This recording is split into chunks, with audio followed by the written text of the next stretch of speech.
There is one event that shows the truth, that nobody can hide, nobody can lie about. And that is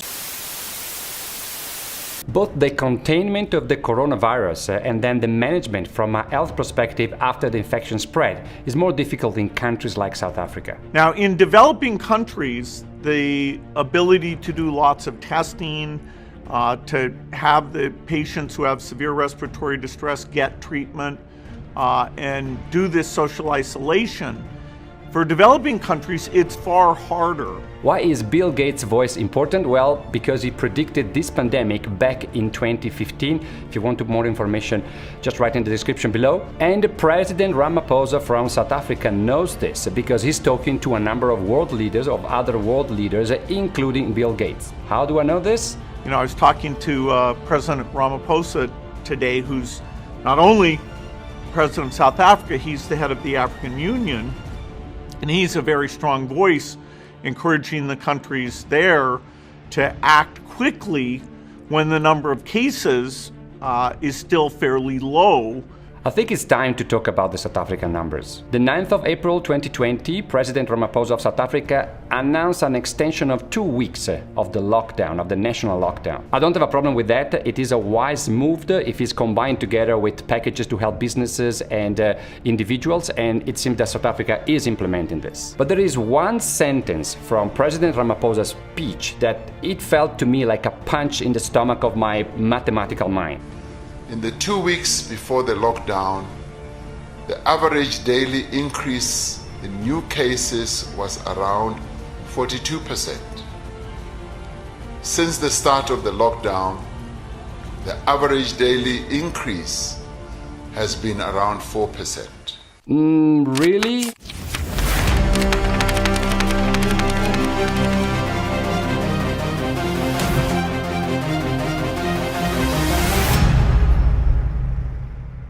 First of all, simple math, as you can see here, I calculated the percentage of increase day by day, like the government has done. Then I calculated the average before the lockdown and after the lockdown. And before the lockdown, it is 0.4% in terms of number of increase day by day. But remember that at the beginning, we went, for example, from 1 case to 3 cases. That's an increase of 200%.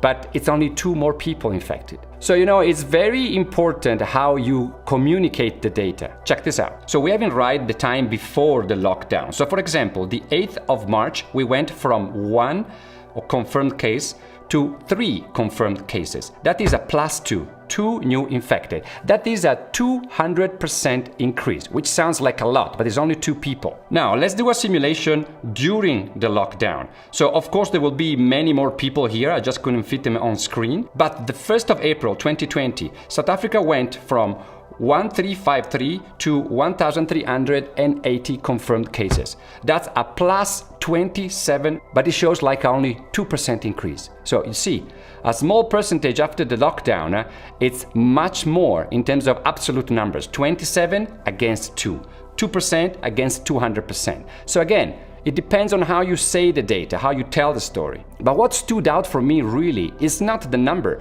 is the timing and the curve after the lockdown. And this should make us all think. Let me explain. Let's see the curve of other countries that went in lockdown before South Africa. Let's see the curve. So these are new cases. So it's not the sum of the cases per day, it's just the new cases. Let's take, for example, Italy. From the date of lockdown, let's take the 2 weeks after that. There is a big increase after the lockdown. How is that possible? It's very simple. The people that you see infected here, they have actually been infected the 2 weeks before. So even during the lockdown, those people take 2 weeks for the symptoms to appear, and then for 20% of them to go to the hospital, because 80% they're gonna have only mild symptoms. So we know that the spread of the virus is more or less between 2 and 3.5 x per day, meaning that one infected person every day can infect 2 to 3 people. Let's make the situation visual to understand it. Let's say that day 1 we have 1 person infected. Okay, the next day we can have 3 people infected, and then the day after 9,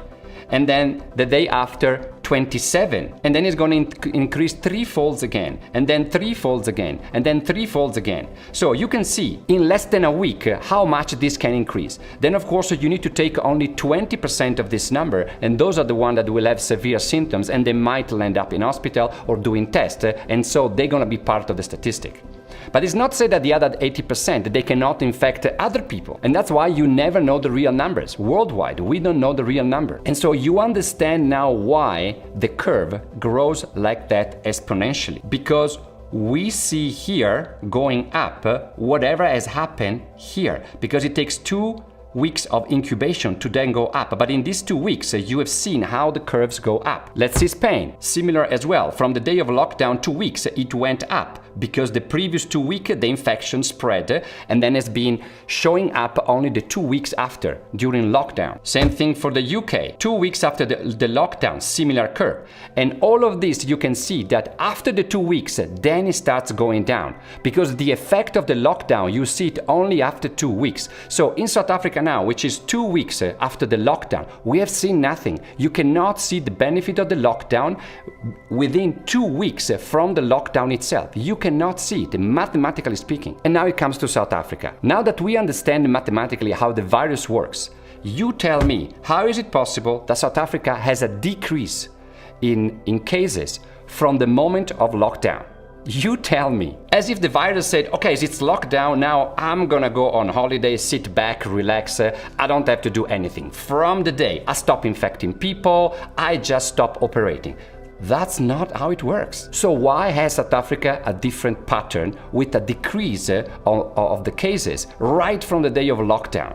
Doesn't it seem strange? And before you mention the TB vaccine theory, please watch this video from Dr. Anton, where he explained that there is no proof that this is really helping with the reducing spread of the coronavirus. So how can we understand this anomaly in the South African numbers? Now that the CSIR is involved, as the president said, we can probably have some answer and interpretation of the data, if they're allowed to share. So can you see here?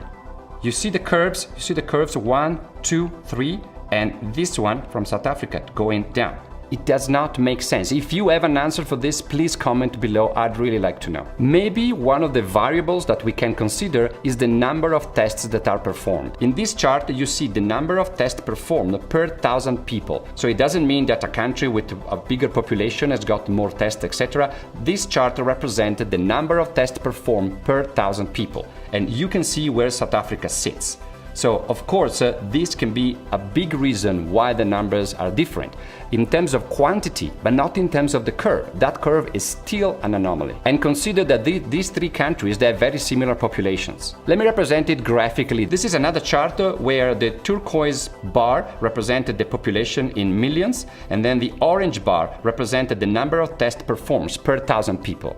I think it's pretty clear. Another thing that I need help for all the statisticians and mathematicians that are watching this video, explain to me the M-shaped pattern on the 3rd week. So on the 3rd week after lockdown is where we see a decrease in cases because of what we discussed earlier. But look at these shapes. They are almost identical shapes. It would be very interesting. I couldn't find anything online. Nobody is talking about this. If somebody knows something, please share it. Okay, all countries except South Africa, as you can see, that doesn't follow that M-shaped curve. So no matter which one is the true number, as we said, nobody knows the real number in the world, there is one event that shows the truth, that nobody can hide, nobody can lie about. And that is when the critical system of the country collapses, when the hospitals are full and they are overwhelmed. I've done videos on this, you can check it out here. And South Africa, once again, has taken action very, very early. They've already set up tents, the military have already set up tents in terms of contingency space